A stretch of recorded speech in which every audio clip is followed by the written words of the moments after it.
Halo pemirsa Sinpo TV, Bincang Spesial kembali hadir menemani Anda dengan beragam topik terhangat hingga isu yang tengah menjadi perbincangan masyarakat. Bersama saya Arif Rifai, karena setiap suara punya arti, setiap tamu membawa inspirasi.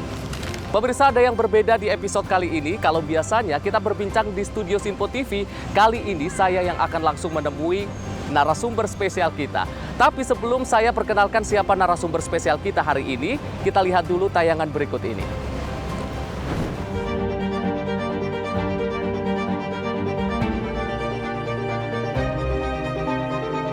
Laut adalah sumber kekayaan dan ruang hidup bagi bangsa Indonesia. Namun perbatasan maritim, sumber daya, dan hak berdaulat tak selalu bebas dari sengketa.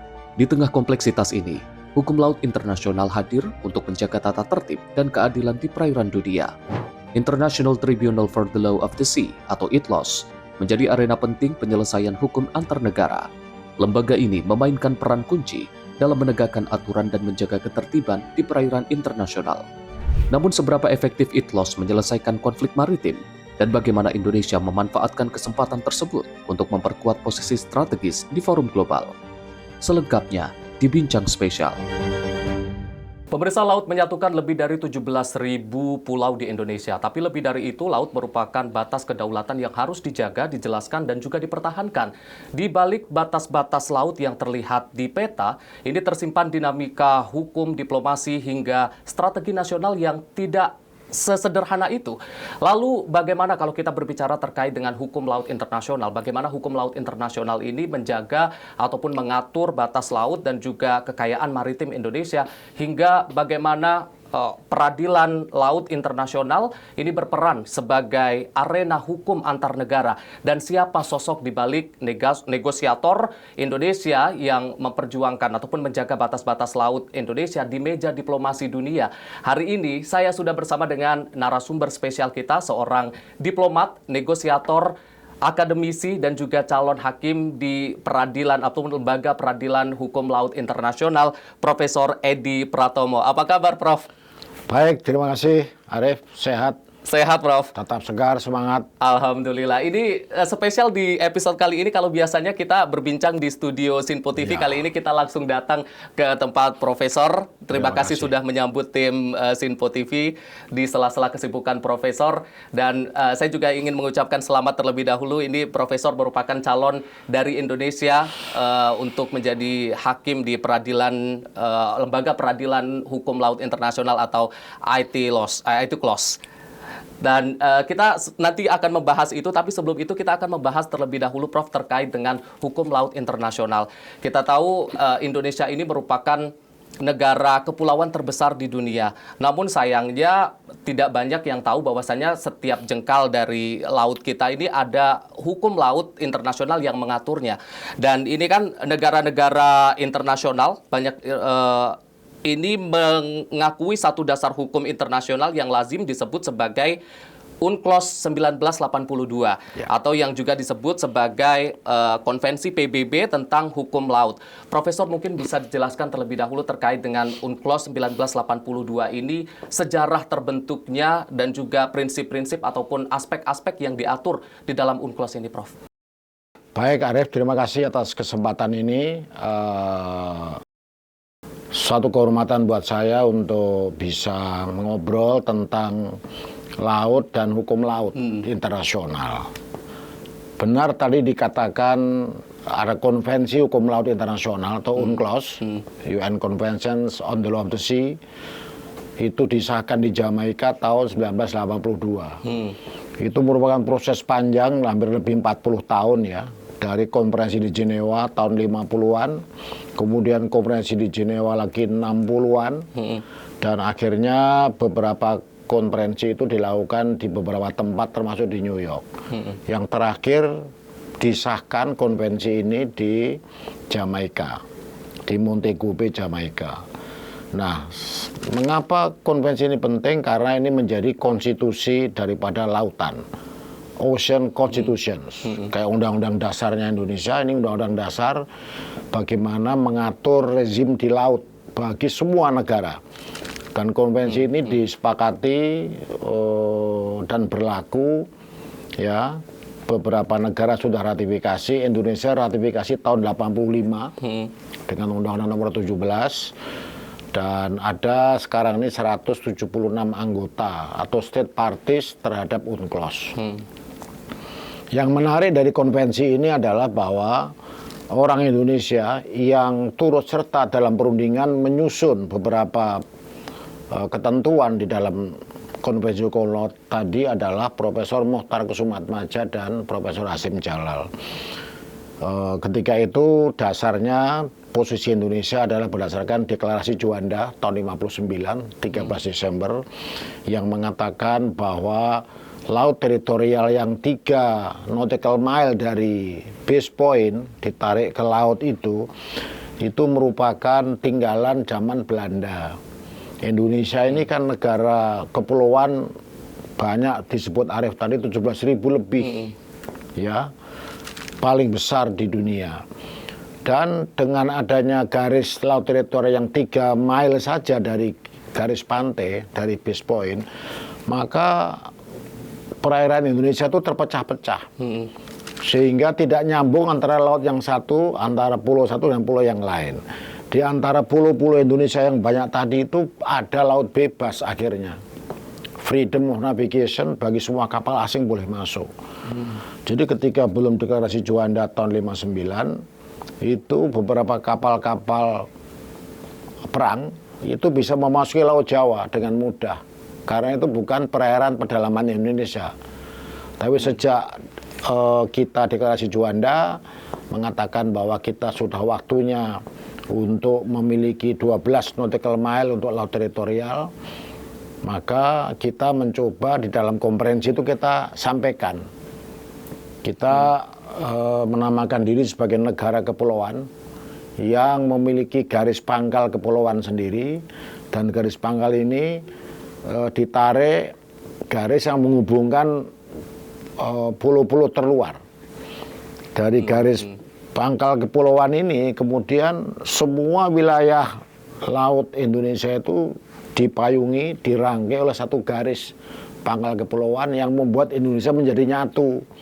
Semuanya menjadi perairan Nusantara. Ya, dulu itu kan dengan 3 nautical mile kita sulit melakukan pengawasan dan pemanfaatan karena banyak kapal-kapal asing masuk. Sekarang dengan adanya negara kepulauan yang disahkan di bab 4 di Konvensi Hukum Laut tahun 82 yang dibawa oleh Pak Mokhtar dan Prof. Hasyim Jalal berdasarkan instruksi dari Perdana Menteri Juanda, akhirnya kita dari lautan yang jumlahnya 3 juta itu menjadi sekitar 6 juta sekarang. Ya, menambah lebih 3 juta kilometer tetapi tanpa sebutir peluru pun, tanpa perang. Itu adalah kekuatan daripada diplomasi Indonesia ketika itu, ya. Dan kita sekarang mewarisi garis itu, garis pangkal kepulauan, dan Indonesia merupakan negara kepulauan terbesar di dunia, ada 6, kita paling besar.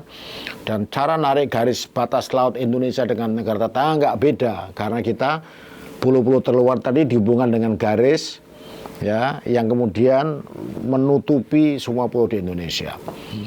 Negara-negara pada waktu perundingan itu banyak yang menyatakan komplain, ya, karena Anda menutup wilayah Anda dan kita tidak boleh lewat. Bagaimana kok dari Eropa, dari Asia mau menuju ke Australia? Akhirnya disepakati satu kompromi, ya, ada compromise paragraf yang meminta negara kepulauan memberikan akses kepada kapal asing. Mereka bisa melakukan freedom of navigation. Ini berbicara terkait dengan batas laut, terutama dengan negara tetangga Malaysia. Saat itu Profesor juga sempat ditunjuk oleh Presiden sebagai utusan khusus dari Presiden sebagai negosiator antara Indonesia dan juga Malaysia terkait dengan batas laut antara Indonesia dan juga Malaysia. Itu boleh diceritakan seperti apa prosesnya, Prof? Oh iya, jadi prosesnya itu pada tahun 2015, ya. Itu Presiden Jokowi bertemu dengan Perdana Menteri Malaysia waktu itu Pak Najib, ya, ingin menyelesaikan batas laut di wilayah Kalimantan Timur. Itu yang sangat sensitif. Jadi antara Tawau dan Sebatik, ya. Itu ada satu lautan, Kalimantan Timur, yang sekarang itu sebelah timur dari Kalimantan Utara sekarang. Nah itu harus ada batas laut wilayah, batas ZTE, dan batas landas kontinen. Karena perundingan itu agak sulit pada level teknis, level dirjen, level menteri, akhirnya kedua pimpinan, Perdana Menteri Malaysia dan Presiden Jokowi, sepakat membentuk mekanisme baru yang lebih cepat. Ya, ini dalam bentuk masing-masing menunjuk utusan khusus Presiden atau utusan khusus Perdana Menteri untuk perundingan batas laut Indonesia dan Malaysia. Nah, sejak tahun 2015 saya ditunjuk oleh Presiden Jokowi sampai dengan tanggal 2018. Salah satu hasilnya adalah kita menyepakati PTSB namanya, Professional Territorial Sea Boundary, garis batas laut teritorial sementara. Itu berada di sekitar sebelah timurnya Pulau Sebatik, di selatannya Pulau Sibat dan Legitan yang kemudian menjadi miliknya Malaysia. Dan sekarang kita melanjutkan perundingan untuk tarik garis berikutnya, zona ekonomi eksklusif 200 nautical mile yang banyak sumber alamnya, sumber daya alam, ada noduls, ada ikan dan sebagainya. Dan di bawahnya kita juga ada namanya blok Ambalat, itu dasar laut yang masih disengketakan antara Malaysia dan Indonesia. Di peta Indonesia mengatakan bahwa Ambalat masuk wilayah Indonesia. Di petanya Malaysia, termasuk peta tinggalannya Inggris, kita tinggalan Belanda, itu memang ada overlapping claim. Nah, Ambalat ini sekarang belum pernah dirundingkan, tetapi sudah ada di meja perundingan, tapi belum pernah dibahas secara detail. Nah, dengan special envoy selama 4 tahun itu baru berhasil satu garis yang sejak tahun perundingan kedua negara berhenti tahun 1969. Baru mulai lagi 2015 dan hasilnya di 2024 yang lalu. Itu hanya garis teritorial. Belum ada garis ZTE dan garis landas kontinen. Jadi memang prosedurnya memang lama tuh.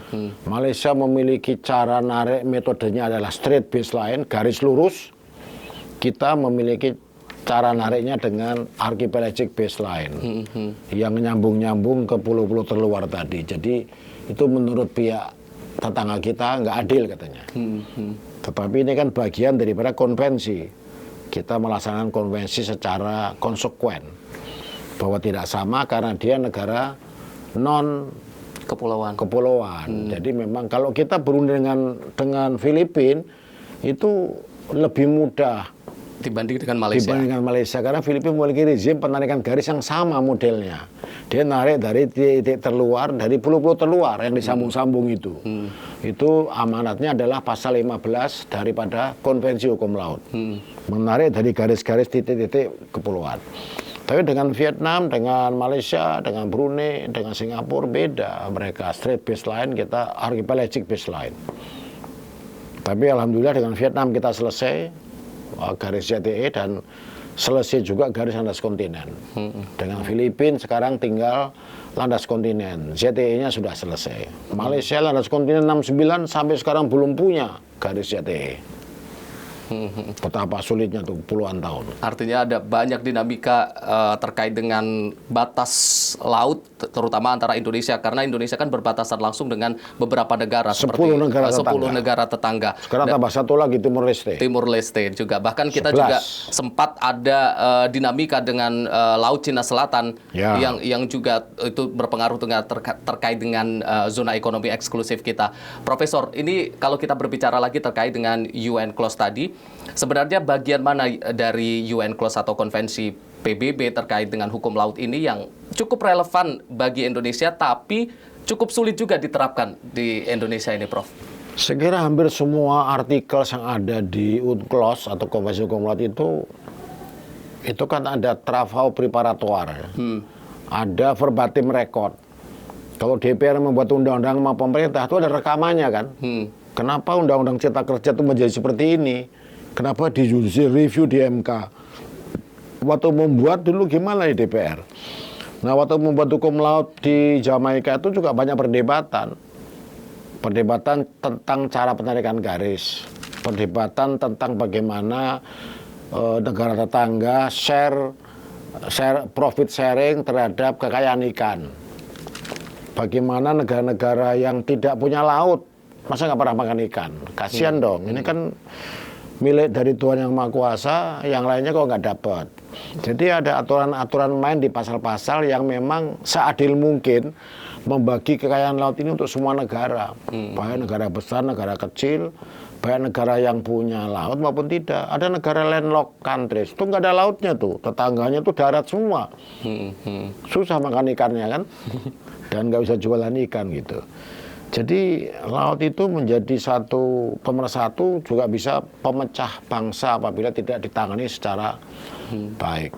Baik, kalau kita berbicara terkait dengan batas laut dan juga hukum laut ini menjadi salah satu hal yang cukup sensitif dan juga cukup dinamika karena ini berhubungan dengan dunia dan juga negara-negara tetangga. Dan ketika dua negara yang mungkin bersengketa terkait dengan batas laut ini tidak bisa mencapai suatu kesepakatan, mungkin ada satu lembaga peradilan terkait dengan hukum laut, yaitu IT Laws, yang memang menangani hal tersebut, yang nanti akan kita bahas di segmen berikutnya, Prof. Pemirsa jangan kemana-mana, usai jeda kita akan kembali lagi, tetaplah bersama kami di Bincang Spesial Sinpo TV.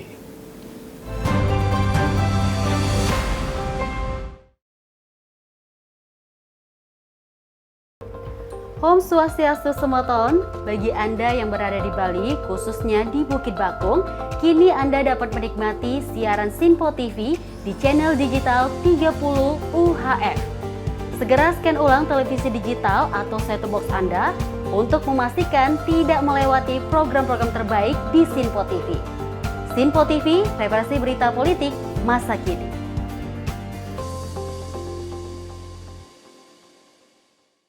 Napa kabar Banjarmasin? Saat ini siaran Sinpo TV dapat Anda saksikan di Banjarmasin, Kalimantan Selatan di channel digital 30 UHF. Segera scan ulang saluran digital televisi Anda untuk memastikan Anda dapat menikmati program-program terbaru di Sinpo TV. Sinpo TV, referensi berita politik masa kini.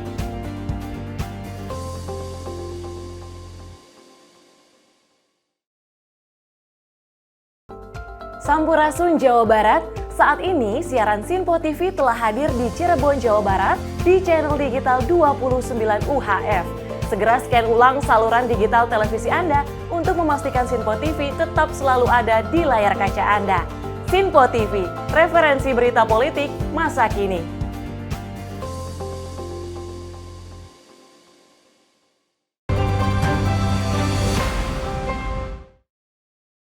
Pemirsa, Anda kembali menyaksikan Bincang Spesial. Setiap suara punya arti, setiap tamu membawa inspirasi. Masih membahas tema kita pada hari ini, dan kalau tadi kita sudah berbicara terkait dengan bagaimana kalau misalkan dua negara yang bersengketa terkait dengan batas-batas laut ini tidak bisa menemukan satu kesepakatan, maka ada satu lembaga yang bisa menjadi rujukan, yaitu International Tribunal for the Law of the Sea atau ITLOS.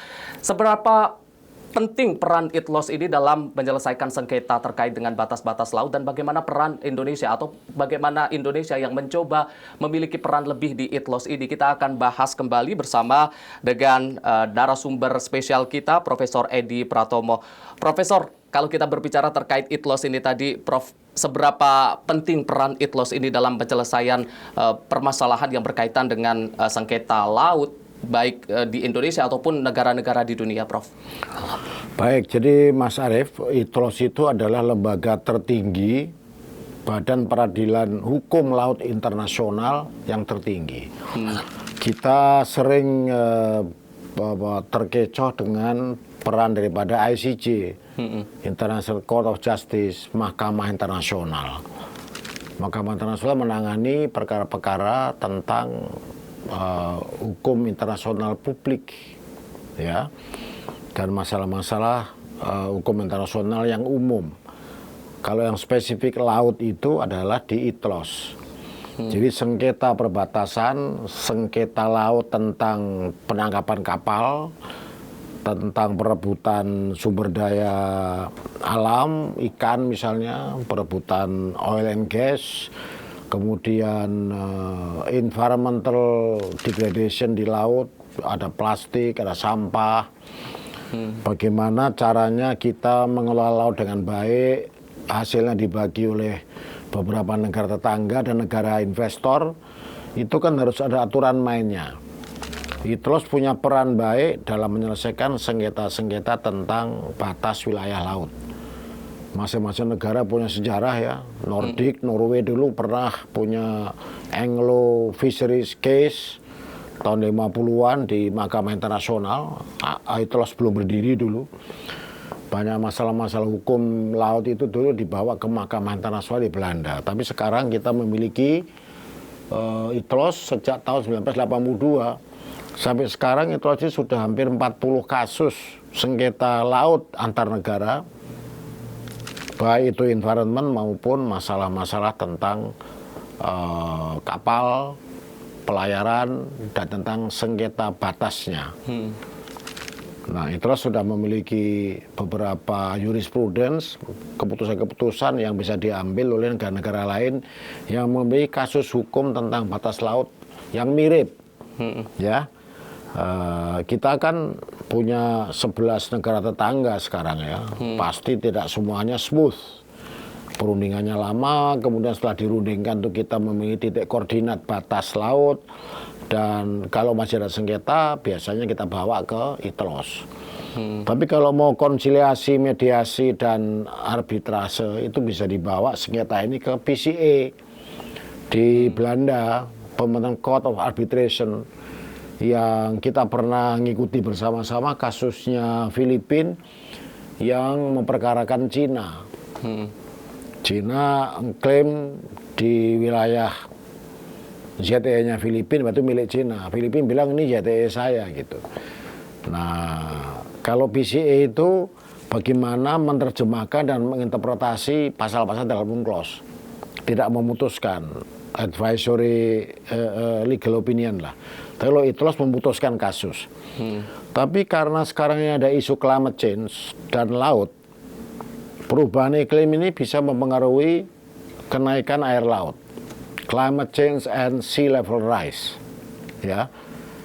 Banyak negara-negara kecil yang khawatir mereka tenggelam karena sekarang sudah 2 cm lebih kenaikannya. Kenaikan air laut itu karena suhu, ya. Karena climate change. Sehingga ITLOS juga sudah menerima beberapa masukan, beberapa komplain dari negara-negara yang memang terancam oleh tenggelamnya pulau itu. Kalau negara kecil kemudian pulaunya itu tenggelam, dia kemana haknya? Dia nggak punya Daratan. kedaulatan, nggak punya daratan. Apakah batas laut mereka itu hilang dengan sendirinya? Bagaimana pandangan ITLOS kalau ada air laut yang naik begitu, kemudian pulaunya tenggelam? Apakah koordinat yang sudah ditetapkan dan dicatat di PBB itu tetap? Nah, itu masih banyak pandangan sekarang. Karena pada saat UNCLOS dulu disahkan tahun 1985, belum ada konvensi tentang climate change. Paris Agreement itu baru disahkan 2016. Yang Pak Jokowi hadir dan tanda tangan kan. Tapi UNCLOS kita udah lama, tahun 85 malah udah ratifikasi. Nyambungnya bagaimana antara UNCLOS dengan Paris Agreement yang climate change. Jadi itu harus ada complementary action yang laut harus mempertimbangkan climate change. Climate change juga mempertimbangkan laut, kan ternyata laut itu juga mempengaruhi banyak terhadap kehidupan manusia. Kita perlu adaptasi, perlu mitigasi, perlu teknologi transfer, perlu finance, karena negara-negara di pesisir itu akan rusak. Terus sumber daya yang ada di pesisir di lautan itu juga nggak bisa lagi dinikmati oleh nelayan penduduk sekitar coastal areas kan. Jadi ITLOS sekarang mendapat tantangan baru yaitu climate change dan sea level rise, kenaikan itu muka laut. Apakah kalau pulau-pulau kecil itu hilang, kemudian bisa nggak ada amandemen terhadap UNCLOS? Dulu kan kita nggak membayangkan bahwa Anda bisa hilang. Kalau Indonesia lumayan lah, hilang 13.000 masih ada 10.000 lagi. Gitu. Nah, orang lain kan cuma 1 pulaunya atau 2 biji kan. Jadi sekarang ada beberapa deklarasi dari negara-negara pulau kecil ya, namanya Small Island Developing States. Mereka membuat deklarasi meminta perhatian negara maju. Kalau kami tenggelam, bisa nggak kami tinggal di rumahnya Anda? Tapi kami masih punya wilayah yang batasnya sedang tenggelam. Kalau pada suatu saat itu batasnya normal kembali, kan negaranya muncul lagi. Sebuah negara kan ada 3 unsur tadi kan. Ada wilayah, ada pemerintahan, ada rakyatnya. Ini rakyat ada, pemerintahan ada, tapi wilayahnya nggak ada. Itu apakah masih disebut sebagai negara dia? Bisa nggak ngungsi? Dikasih 1 pulau di Indonesia, dikasih 1 pulau di pinggiran Australia misalnya. Atau ada yang mau ke Eropa gitu ya. Ini perlu adanya satu arrangement baru untuk mengakomodir kepentingan mereka itu yang mau tenggelam. Jadi ternyata bukan hanya sengketa, ITLOS ini juga punya mandat untuk memberikan legal advisory opinion kepada negara-negara yang dalam kesulitan. Selain menangani sengketa tentang batas laut dan sengketa yang terjadi di lautan, tabrakan kapal atau ada konfiskasi kapal yang lewat, ya kan, ada saling tumpang tindih tabrakan kapal, itu semuanya bisa ditangani. Tetapi ITLOS itu memang sudah lama menjadi badan penting karena badan ini adalah badan pengawas, pelaksana, penerjemah daripada konvensi hukum laut. Pertanyaannya di sana gitu. Nah, di situ Indonesia menilai penting kita tuh harus memiliki kontribusi. Karena wakil Indonesia pasti bisa menyuarakan aspirasi sebagai negara kepulauan, negara besar yang lautnya paling banyak. Dan kita memiliki pengalaman perundingan itu ada satu bab khusus tentang negara kepulauan. Persepsi dan pandangan visi misinya negara kepulauan itu kan belum terrefleksikan dalam setiap putusan ITLOS. Kalau Indonesia mencalonkan wakilnya di situ, maka bukan hanya Indonesia, negara-negara kepulauan dan negara-negara Asia Pasifik memiliki wakil yang sangat relevan dan cocok, bisa punya kontribusi khusus bagaimana ketika terjadi sengketa antara straight baseline melawan archipelagic baseline. Ini garis lurus, ini garis yang muter.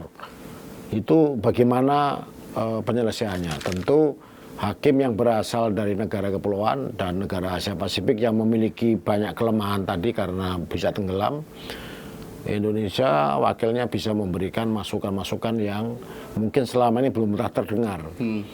Dan ini kan kapasitas pribadi ya, tapi dicalonkan oleh pemerintah.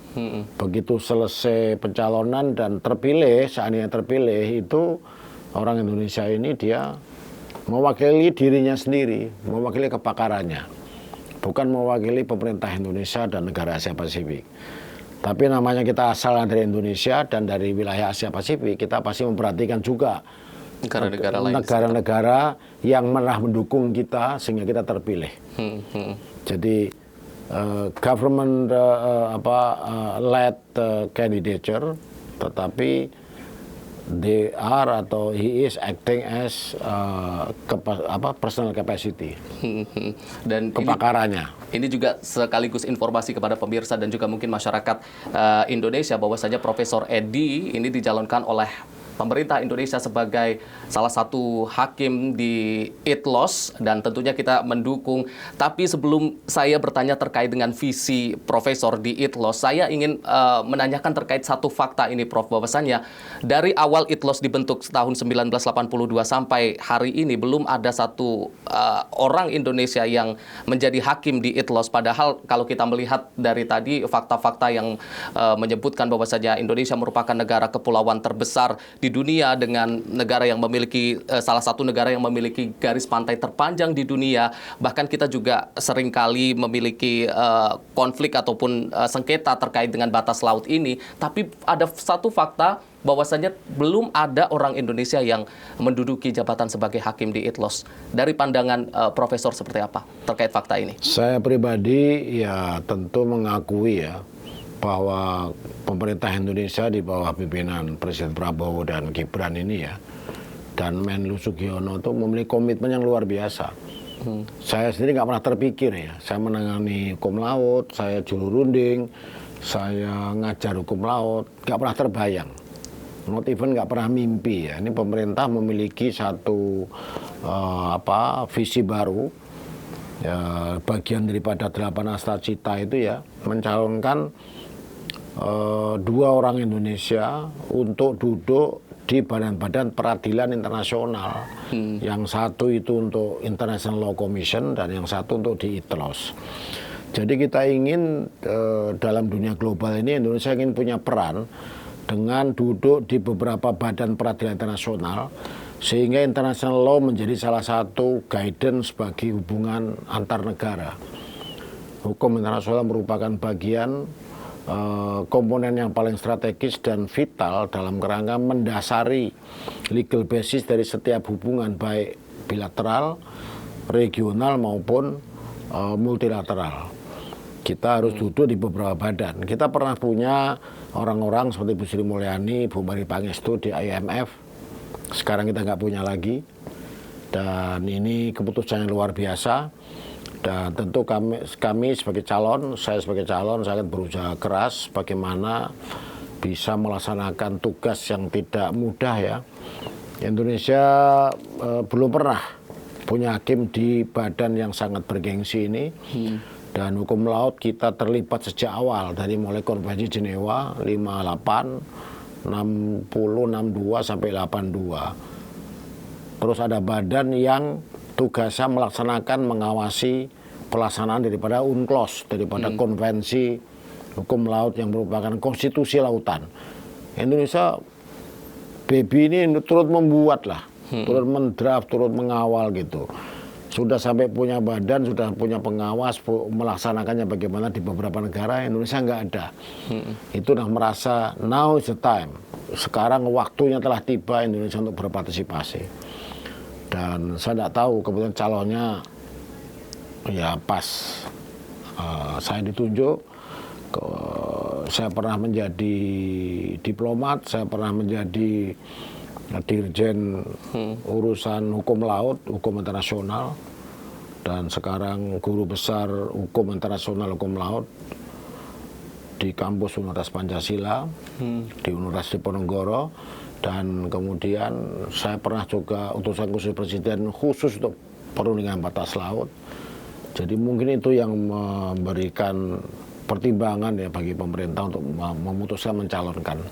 Dan tentu saja masyarakat juga sangat rindu ingin melihat ada putra terbaik dari bangsa ini yang menjadi salah satu hakim di ITLOS ini. Dan Prof, visi apa yang coba Profesor tawarkan ketika nanti terpilih sebagai salah satu hakim di ITLOS ini, Prof? Apakah memang keberpihakan terkait dengan negara-negara berkembang, khususnya negara-negara di Asia Pasifik yang tadi salah satunya terancam dengan kenaikan muka laut dan lain sebagainya, atau ada visi lain yang coba ditawarkan? Ya, visi yang utama sebenarnya kan sama dengan hakim lain harusnya, sama dengan calon-calon hakim dari wilayah atau negara lain. Yani bagaimana kita bisa melaksanakan secara konkret, secara konsekuen, isi dan substansi daripada Konvensi Hukum Laut Internasional yang disahkan tahun 82. Negara-negara state parties termasuk Indonesia dan ratusan negara lain yang telah meratifikasi itu harus bertanggung jawab. Kita memiliki kewajiban internasional sebagai anggota daripada UNCLOS untuk melaksanakan UNCLOS secara konsekuen, secara adil, sehingga persoalan laut, baik sengketa, baik kekayaan alam dan sebagainya, baik code of conduct, code of navigation di laut itu semuanya diatur dengan baik oleh UNCLOS. Ini perlu para pengawal-pengawal, ahli-ahli hukum laut yang bisa mewakili kepentingan seluruh bangsa dan juga wilayah yang diwakilinya. Apalagi Indonesia punya pengalaman menjadi juru runding. Indonesia pernah aktif di dalam Konferensi Jenewa yang akhirnya kulminasinya adalah mengesahkan hukum laut internasional. Indonesia perlu mengawal sampai habis. Jangan kita ikut membuat ya, tetapi tidak bertanggung jawab. Kita ikut memiliki anak yang namanya Konvensi Hukum Laut. Tapi setelah anaknya besar, anaknya punya pasangan, punya rumah sendiri, kita nggak pernah hadir, nggak pernah mengurus. Paling nggak merenovasi lah atau memberikan masukan-masukan baru dari pengalaman Indonesia selama ini berunding dengan negara-negara tetangga. Karena kita banyak tadinya 10 negara tetangga, sekarang 11 kan. Pasti on and off-nya itu bagaimana dengan Vietnam, bagaimana dengan Singapura kok selesai, dengan Australia kok bisa selesai, dengan Timur Leste kok belum mulai. Ya dia baru merdeka kan. Dengan Palau sebelah utara kok belum selesai, dengan PNG sudah lama selesai gitu. Dengan Filipina sama-sama negara kepulauan. Pengalaman-pengalaman ini, best practices ini mungkin penting di-share juga dalam kerangka memberikan pertimbangan bagi judgement ITLOS ketika menangani kasus batas laut dan kasus-kasus isu laut lainnya yang dibahas di ITLOS. Apalagi tadi masalah climate change sudah menjadi salah satu aspek yang memerlukan pengetahuan khusus bagi para perunding UNCLOS. Dulu kan waktu perundingan nggak ada climate change. Sekarang perundingan climate change itu ada COP1, COP2 sampai COP23 kan. Dan terakhir ada deklarasi Paris atau Paris Agreement yang membutuhkan pemahaman khusus koneksitas antara hukum laut dan hukum climate change. Dan saat ini memang sudah memasuki masa kampanye itu dan nanti pada 2026 akan pemilihannya.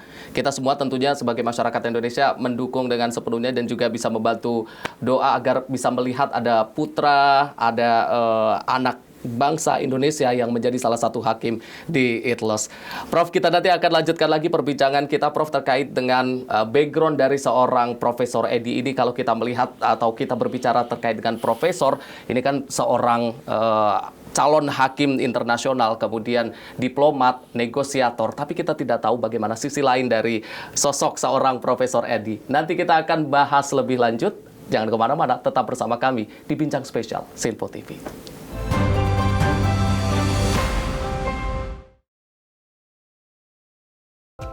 Horas Maju Medan. Untuk Anda yang berada di Bandar Baru, Sumatera Utara, kini Sinpo TV hadir di channel digital 28 UHF. Jangan lupa terus lakukan scan ulang secara berkala agar Sinpo TV hadir sebagai televisi terbaik di layar kaca Anda. Sinpo TV, referensi berita politik masa kini.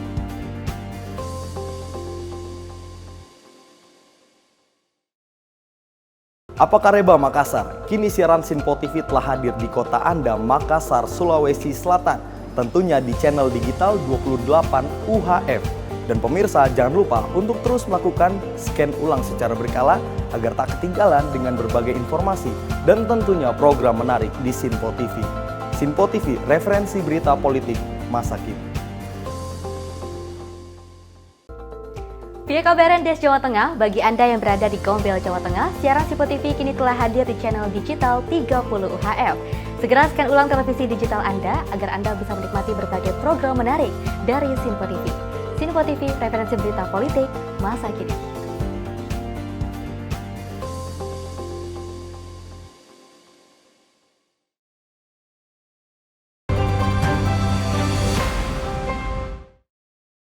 Pemirsa, Anda kembali menyaksikan Bincang Spesial. Setiap suara punya arti, setiap tamu membawa inspirasi.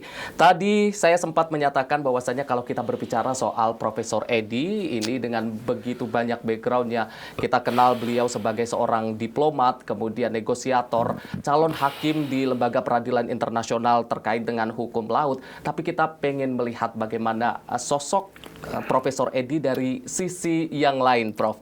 Profesor, kalau kita berbicara terkait dengan Profesor Edi, seperti yang kita katakan tadi bahwasanya seorang diplomat, negosiator, kemudian akademisi dan calon hakim. Tapi kalau kita boleh kembali flashback ke masa kecil Profesor Edi, boleh tidak mimpi ketika kecil Profesor itu memang sudah membayangkan ingin menjadi atau menjadi seorang sosok Profesor Edi seperti ini, atau memang ada mimpi lain ketika kecil dulu, Prof?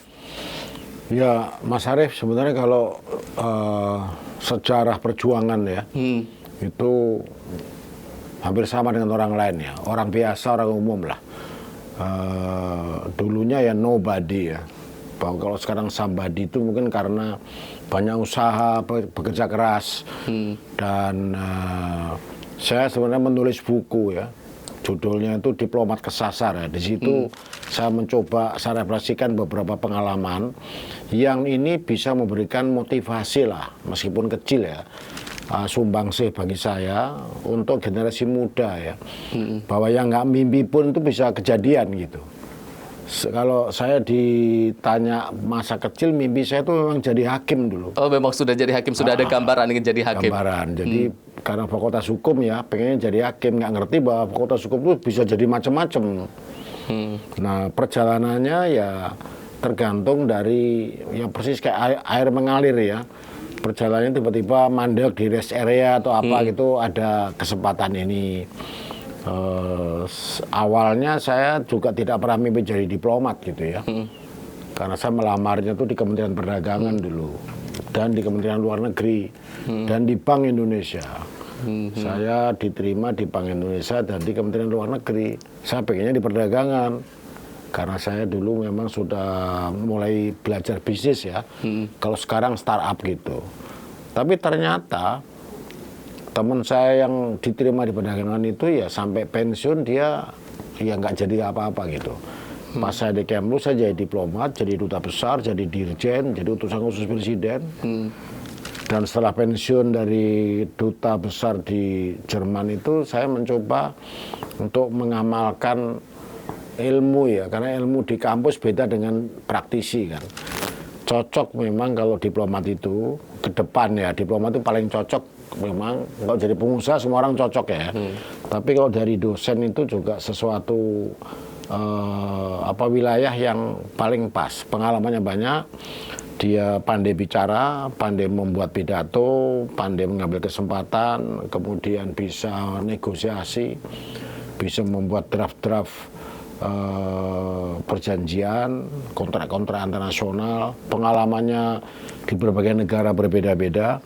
Jadi ketika dia kemudian menjadi akademisi itu agak lengkap ya, karena teorinya dia punya, prakteknya dia juga punya. Jadi ketika sudah masuk jadi dosen, kemudian kepingin untuk menjadi guru besar.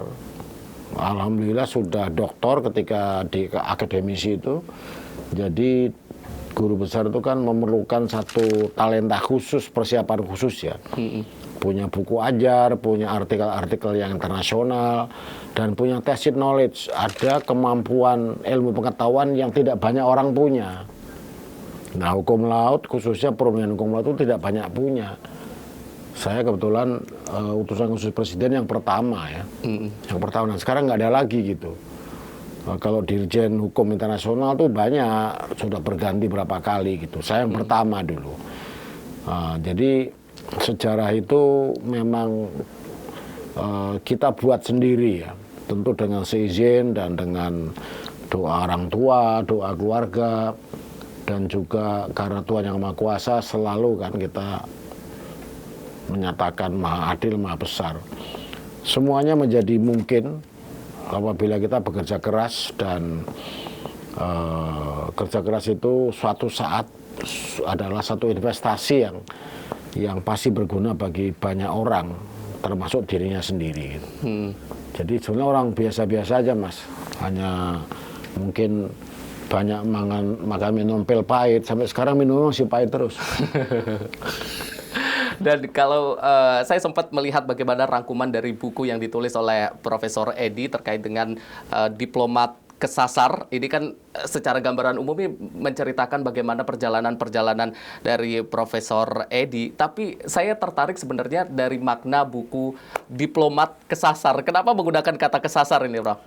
Saya ingin memberikan satu atensi khusus agar supaya buku ini bestseller. Karena buku ini kan diterbitkan oleh Kompas ya. Ada diskusi kita, ada beberapa topik gitu ya. Ada yang pro dan ada yang kontra. Tadinya diplomasi berkelanjutan gitu ya. Jadi setelah saya jadi diplomat itu masih bisa melanjutkan di mana aja. Karena diplomat itu kan masih koma, belum titik. Kalau kesasar kayaknya terjerumus kayak negatif. Tapi saya jelaskan kesasar dari mana. Kesasar dari dubes, jadi pengusaha alkes, jadi gubes. Dan saya buktikan memang ternyata mantan diplomat itu bisa kemana aja ya. Saya bisa kesasar secara positif. Yang sekarang kesasaran jadi dekan kan. Duta besar yang jadi dekan saya kira mungkin belum ada ya, baru sekali ini ya. Jadi dosen mungkin banyak, tapi ini kan serius. Dekan itu kan berarti kan struktural dan mengatur day to day tata kelola sebuah fakultas, sebuah kampus ya. Kemudian saya juga masih bisa punya law firm, saya punya perusahaan, dan saya bisa bekerja menjadi konsultan hukum gitu ya. Itu semuanya kombinasi antara dosen dan diplomat. Jadi mungkin dicari orang yang agak kriterianya mengerucut seperti itu mungkin agak jarang ya. Nah, itulah mungkin pemerintah Indonesia kemudian mencalonkan sebagai salah satu calon di hakim Mahkamah Internasional. Saya pernah waktu SD itu kepikiran kalau sekolah SA itu saya jadi hakim gitu. Tapi pikirannya kan hakim bukan di tingkat internasional, hakim gitu aja. Hakim di pengadilan di Indonesia. Hakim di pengadilan pikirannya gitu ya, bahwa mimpinya seperti itu di dalam negeri, tapi kemudian kenyataannya hakim di luar negeri. Di luar negeri. Jadi ya kita syukuri aja semuanya memang sudah terjadi dan mungkin akan terjadi lagi. Tetapi why not the best? Semboyan saya, kita jadi yang terbaik dimanapun juga. Jadi presenter terbaik juga, Anda hidupnya layak dan pikirannya tenang. Jadi dosen yang terbaik, jadi supir terbaik, jadi kameramen yang terbaik. Apapun juga Anda yang terbaik lah, jangan pilih yang terjelek. Ya kan? Jadi ini kesasarnya ke arah yang terbaik, kesasar yang sebenarnya terbaik. Mungkin diinginkan oleh semua orang, dari diplomat kemudian kesasar menjadi seorang guru besar, kemudian menjadi seorang calon hakim bahkan di tingkat internasional. Ini kesasar yang sangat diinginkan oleh banyak orang. Ya, penasaran kenapa kesasar? Ternyata kesasarnya itu memang boleh ditiru lah jika berminat gitu ya. Memberikan motivasi. Oh, ternyata kesasarnya enak nih. Mas, aku juga mau mas kesasar kayak gitu mas. Prof, kalau berbicara terkait dengan pengalaman Profesor ketika menjadi diplomat berada di duta besar dari Indonesia untuk luar negeri waktu itu di Jerman. Boleh diceritakan mungkin ada pengalaman yang mungkin sampai sekarang masih berkesan, masih teringat ketika menjadi seorang diplomat itu, Prof? Yang pertama itu pasti ingat ketika first posting ya, penempatan pertama. Dan yang penempatan terakhir, karena itu puncaknya kan, pasti ingat, pasti enak. Penempatan pertama pasti susah kan, magang dulu, dimarahin dulu, nggak ngerti apa-apa, bahasa Inggrisnya masih kurang. Saya kesannya sangat terpatri dalam hati saya adalah pada waktu saya first posting di PT RI New York. Kita tahunya kan KBRI ya, Kedutaan Besar Republik Indonesia. Tapi saya mendapat tempat pertama di PT RI, Perutusan Tetap RI pada PBB di New York. Jadi akreditasi kantor ini kepada seluruh negara anggota PBB. Akreditasi bukan ke satu negara, ke banyak negara. Dan di situ banyak pertemuan-pertemuan membahas berbagai isu, ya, isu hukum, isu sosial, isu ekonomi, dan ketemu dengan diplomat-diplomat asing dari negara lain yang cara bicaranya, cara negosiasinya, cara merumuskan satu kalimat, cara membuat draft satu kesepakatan, deklarasi atau apa itu, saya banyak belajar. Dan Dubes saya waktu itu diplomat luar biasa ya, diplomat namanya Ali Alatas yang kemudian menjadi Menteri Luar Negeri itu. Kalau yang terakhir ya jadi duta besar kan. Ini kan pangkat dari mulai letu sampai ini kan mayor, ya kapten, mayor, letkol, pas jenderal, bintang 4 ya jadi dubes itu. Itu orang bilang gimana mas kalau jadi duta besar itu? Enak mana duta besar sama dosen? Wah, duta besar tuh nggak enak, enaknya cuma 5% aja saya bilang. Loh kenapa mas? Ya yang 95% tuh enak, tenang. Ya duta besar kepala wakil pemerintah Indonesia dan bangsa Indonesia di luar negeri, bosnya nggak ada, paling tinggi dia kan, mewakili bangsa dan negara. Jadi bicaranya itu lebih punya dignity lah ya. I'm speaking on behalf of the government and people of Indonesia. Sekarang kan saya nggak bisa. I'm speaking on behalf of the faculty of law. Sekarang kan bicara atas nama Edi Pratomo, atas nama dosen, atas nama. Tapi kalau di diplomat kan bapaknya Indonesia, I'm speaking on behalf of my government and my people of Indonesia. Nah, itu beda tuh, merindingnya tuh ada gitu. Prof, dalam perjalanan Profesor sebagai diplomat, kalau tadi kita menyimak, itu kan dari bawah, dari yang tadi mungkin sebelum menjadi duta besar, bahkan menjadi staf mungkin, hingga akhirnya menjadi duta besar, itu ada tidak momen di mana Profesor sempat merasa ragu untuk menyampaikan sesuatu, karena ini kan yang diwakili adalah ratusan juta masyarakat Indonesia untuk sebagai citra Indonesia di mata dunia, Prof. Ada tidak satu titik yang mungkin merasa ragu atau memang tidak pernah? Ini pertanyaan luar biasa nih. Kalau di tes psikologi ditanya, Anda pernah nggak melakukan sesuatu yang berhasil sekali, Anda bangga, tapi Anda pernah gagal dalam hidup Anda. Jelaskan itu kan. Ini benar nih, saya pernah ketika saya di Jenewa. Penempatan kedua saya di PTRI Jenewa. Saya itu 2 kali PTRI, bukan KBRI. Putusan tetap RI untuk PBB di Jenewa. Itu nangani hak asasi manusia. Saya nangani hak asasi manusia. Di situ tuh ada satu situasi di mana pada waktu itu Timur Leste, Timur itu masih bagian dari Indonesia yang diprotes seluruh dunia. Kita mengatakan argumentasi hukum bahwa Timur Leste adalah Timur kita panggilnya East Timor, itu has integrated to Indonesia, menjadi bagian dari Indonesia karena permintaan rakyat Timur Leste berintegrasi dengan Indonesia. Menurut Indonesia. Menurut negara lain, Portugal dan kawan-kawannya, kamu itu melakukan illegal occupation di wilayah Indonesia, di wilayah Timor Leste. Itu kan jajahan Portugal. Anda kan mantan jajahan Belanda, jadi tidak ada hubungannya gitu kan. Jadi protes-protes itu banyak, dan banyak resolusi-resolusi, keputusan-keputusan Komisi Hak Asasi Manusia, sekarang Dewan HAM PBB, dia membahas tentang mempertanyakan legalitas daripada Indonesia di Timur Leste. Kemudian untuk menjembatani itu, Sekjen PBB dengan kedua Menlu Portugal dan Indonesia membuat forum namanya Tripartite Dialogue. Forum 3 negara untuk menyelesaikan tim-tim ini gimana bagusnya Timur. Ini kan jadi kerikil di sepatunya para diplomat Indonesia. Di mana kamu kamu menempati Timur secara ilegal, ini kamu harus keluar. Dia bukan integrasi tapi dipaksa untuk integrasi. Semua orang bilang begitu kan. Itu kita sebagai diplomat muda sering kita menjaga pertemuan, mengikuti pertemuan, tetapi pertemuannya itu sangat sensitif karena membahas situasi hak asasi manusia di beberapa negara, termasuk situasi human rights di Timor Leste. Judulnya itu, resolusinya itu Draft Resolutions on the Situation of Human Rights in East Timor. East Timor itu bukan di Indonesia seolah-olah kan. In Indonesia, including East Timor, mestinya gitu kan, menurut kita sebagai diplomat, argumentasi hukumnya.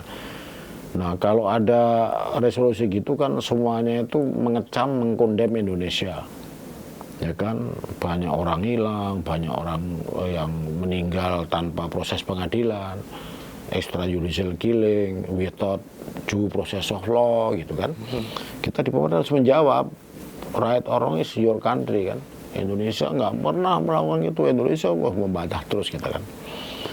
Nah itu sesuatu yang memang harus kita bela karena kita diplomat untuk mempertahankan sikap Indonesia, dan kita selalu ngantongin apa yang namanya right of reply, draft pidato untuk menjawab apabila orang marah-marah sama Indonesia tentang Timor Leste. Semua diplomat muda ngantongin semua itu.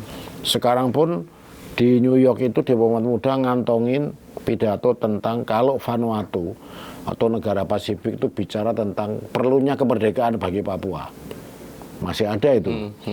Nah, biasanya disampaikan oleh Perdana Menteri, levelnya mereka itu bahwa Papua itu dikasih right to self-determination untuk merdeka. Tapi Indonesia nggak bisa dong. Papua udah merdeka bersama-sama kita, lahir sama 17 Agustus, jelas ini. Itu di sini di kantong ada. Nah, diplomat senior biasanya sudah pulang kalau sore kan, atau di kantor. Kita yang muda dengan kamu tunggu ya, kalau ada yang melawan Indonesia ini kamu bicara, kamu di kantong udah ada. Apalin terus sampai malam, sampai ini nggak keluar. Besok datang lagi, mungkin ada orang ngomong lagi, pas orang ngomong kita langsung tunjuk tangan. Nah, itu keringet dingin keluar tuh. Baik, dan itu satu nilai yang perlu dicontoh oleh saya secara khususnya dan mungkin masyarakat pemirsa Sinpo TV yang saat ini menyaksikan kita dari rumah, bahwasanya semangat, rajin, disiplin, entah dari mana latar belakangnya, tapi kalau kita memiliki itu tadi, insya Allah mimpi apapun bisa kita raih. Baik, Prof. Tadi kita sudah berbicara terkait bagaimana latar belakang dari Profesor. Kali ini ada segmen spesial di mana kita akan memberikan games untuk Profesor Edi. Kita akan memberikan pertanyaan, ada 2 pilihan. Nanti Profesor akan pilih 1 dari 2 pilihan itu. Siap ya, Prof ya? Siap. Oke, baik. Kita ke pertanyaan pertama. Debat di ruang sidang atau negosiasi di meja makan? Negosiasi di meja makan. Kenapa, Prof? Ya, sampai sekarang saya masih melakukan.